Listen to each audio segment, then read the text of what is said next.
Assalamualaikum warahmatullahi wabarakatuh. Perkenalkan, nama saya Nita Marwati. Saya dari Universitas Sinar Perbangsa Karawang, program studi S1 Akuntansi, dengan NIC CP034.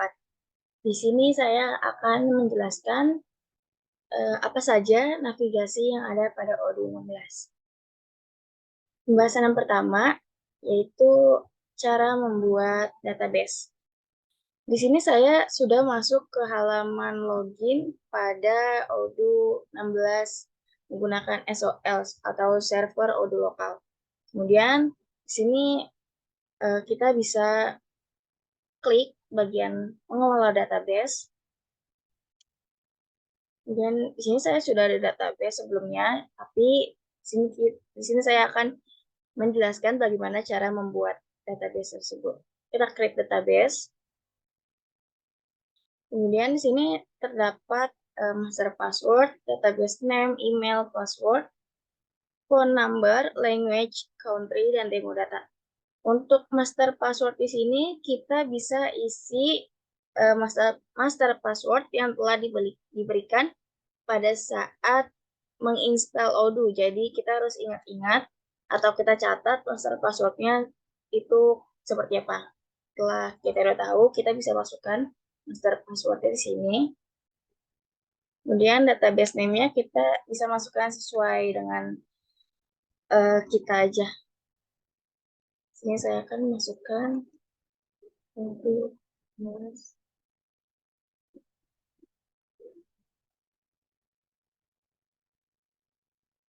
emailnya saya menggunakan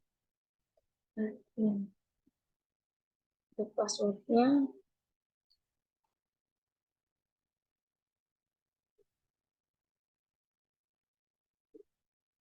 Phone number-nya bisa kita skip aja, lalu language-nya saya pilih Inggris, lalu country-nya kita pilih Indonesia.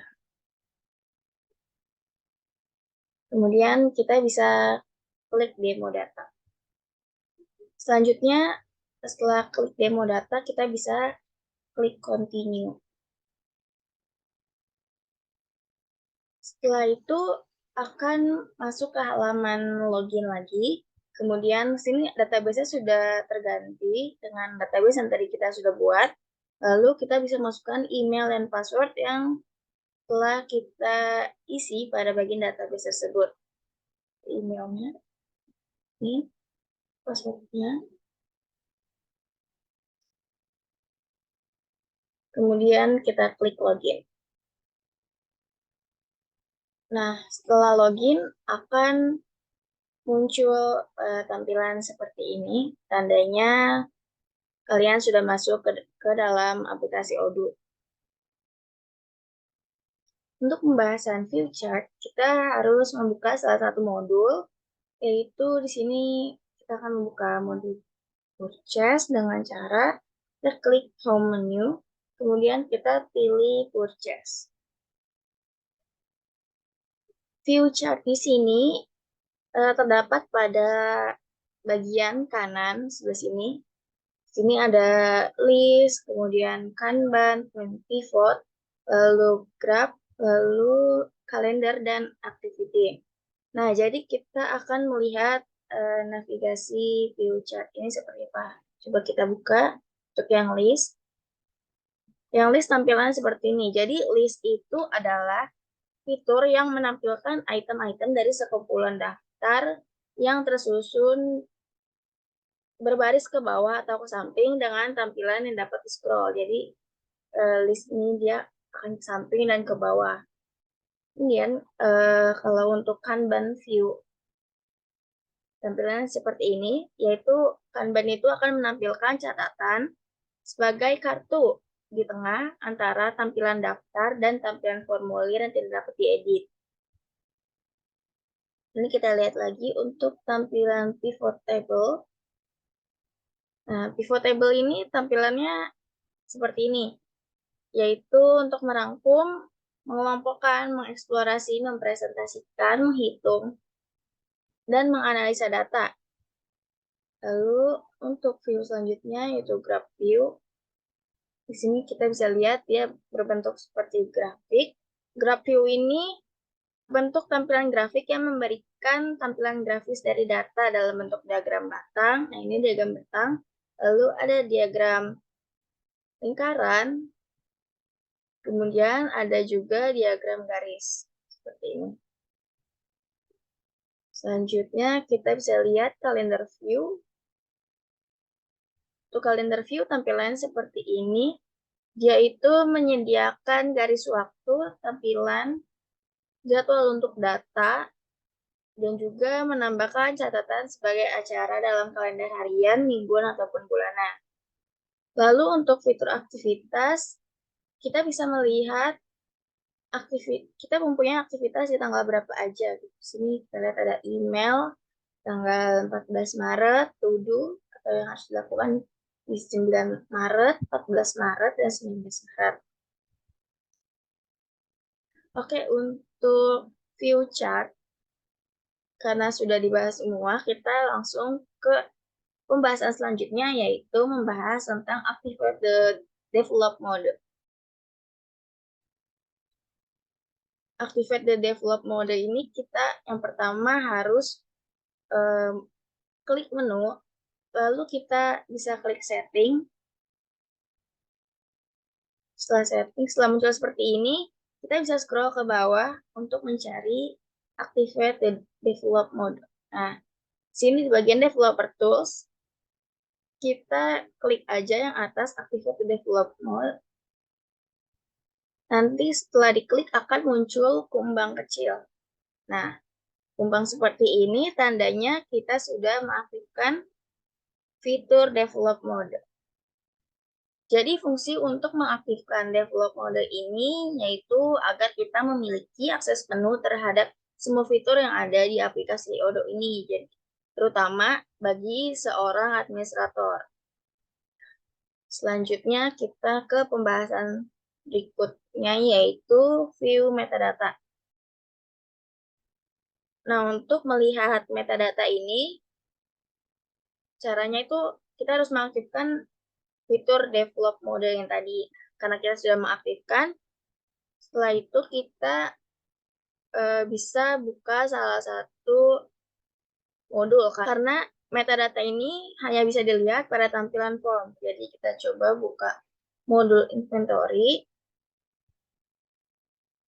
Lalu kita ke bagian operation, lalu transfer. Nah, selanjutnya kita bisa buka, kita bisa pilih yang mana aja akan kita buka. Lalu di sini coba kita buka yang atas. Kemudian kita bisa klik kumbang yang tadi. Lalu kita cari view metadata. Lalu kita klik. Nah, metadata ini akan menampilkan ID, lalu nomor update, lalu dibuat oleh siapa dan tanggal berapa, kemudian terakhir diubah oleh siapa dan di tanggal berapa. Lalu kita oke. Lalu kita ke pembahasan navigasi selanjutnya yaitu search view. Nah, selanjutnya kita akan ke pembahasan berikutnya yaitu navigasi search, filter, dan group by. Untuk ke navigasi search, kita bisa klik menu, lalu inventory, kemudian kita buka operation, lalu transfer. Nah, untuk fitur search ini digunakan untuk melakukan pencarian, filter, dan grouping data pada suatu model. Jadi, untuk search, kita bisa mencari apa yang ingin kita cari gitu. Misalnya kita klik A. Nah, di sini akan muncul search transfer for A, search contact for A, search source document for A, dan lain sebagainya. Nah, untuk fitur filter biasanya digunakan untuk menyaring data yang banyak agar mudah dalam mencari atau mengkategorikan. Atau juga untuk mengelompokkan data berdasarkan apa yang kita inginkan. Sini kita coba untuk klik. Nah, untuk filter ini kita bisa pilih yang mana yang ingin kita filter gitu. Ataupun jika tidak ada di sini kita bisa menambahkan custom. Nah, sini kita akan coba untuk cari yang draft.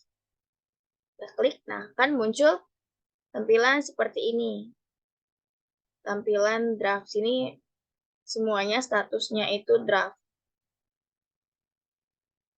Oke, untuk group by juga hampir mirip seperti filter.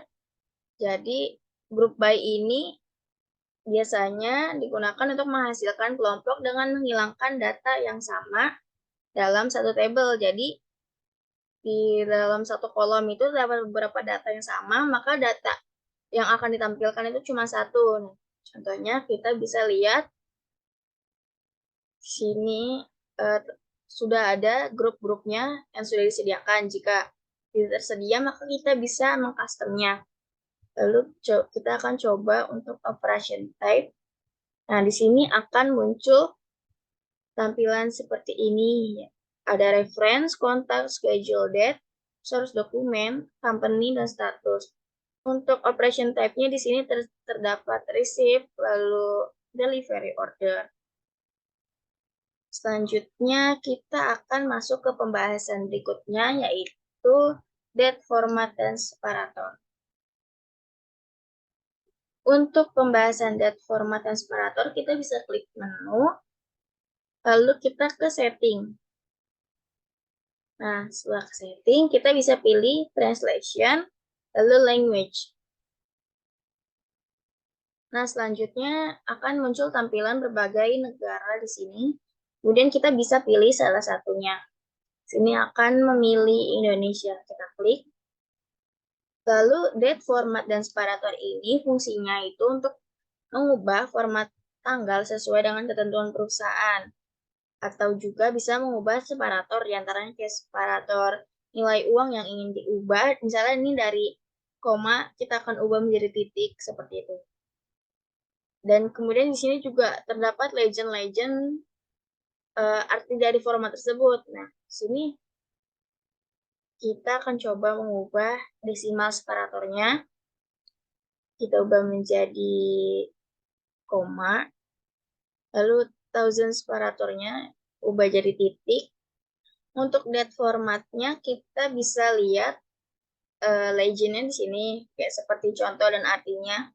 Untuk persen D kecil di sini tampilannya 0,5. Lalu persen M di sini 12, lalu persen Y di sini lengkap gitu. Jadi untuk D kecil dan M kecil ini akan muncul dengan 2 digit gitu. Kalau yang berhuruf besar akan muncul dengan 4 digit. Jadi kita bisa sesuaikan dengan ketentuan perusahaan. Nah, sama halnya juga seperti time format. Di sini sudah ada contoh legendnya. Misalnya di sini persen H besar itu artinya hour.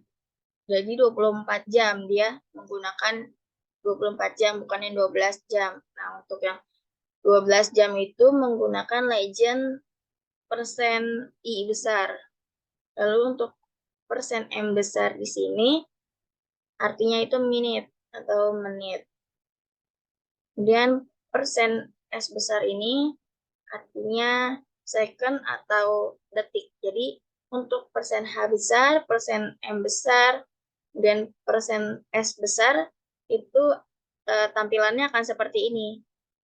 Jadi sudah ada contohnya, kita bisa sesuaikan saja dengan ketentuan perusahaan. Jika sudah diubah, maka kita bisa simpan. Dan pembahasan untuk navigasi Odoo pada Odoo 16 cukup sampai di sini. Kurang lebihnya mohon maaf. Wassalamualaikum warahmatullahi wabarakatuh.